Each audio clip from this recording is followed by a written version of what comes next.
Presented by Mahasrisa Recording Studio. DJ Ajay Malma. काचे उमर लगे छौरी काचे उमर लगे छौरी झूला ला जाई छो बोलना के कोई जगे अच्छा बोलना के कोई जगे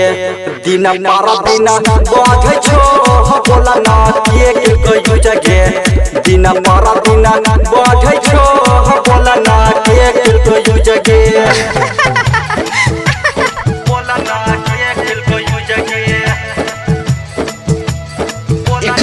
सुन रहल छी महasrisa Recording Studio बाजीपुर मनीगाछी से अजय दीवाना रामधन दीवाना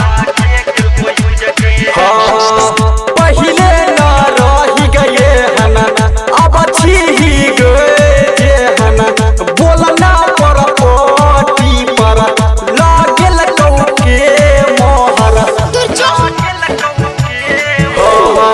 पहले न रही गए हना अब छी ही गए हना बोलना पर पोटी पर लागल कौके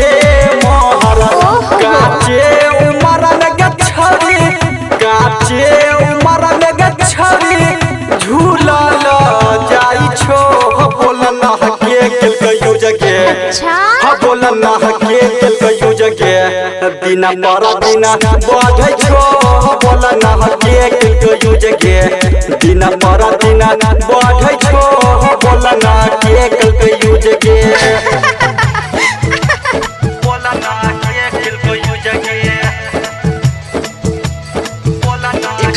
सुन रहल छी महasrisa Recording Studio बाजीपुर मनीगाछी से अजय दीवाना रामधन दीवाना सस्सी सीताराम तोरा पीछा करै छलो पूरा मन्नी हीरा लल संगे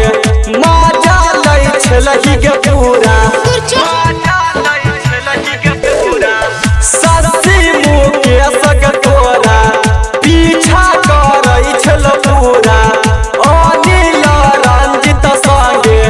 मजा लै छलहि गे पूरा सुनील सवारिया गे छौरी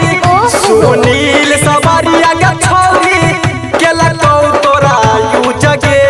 बोलना के कहियो जगे बोलना के कहियो जगे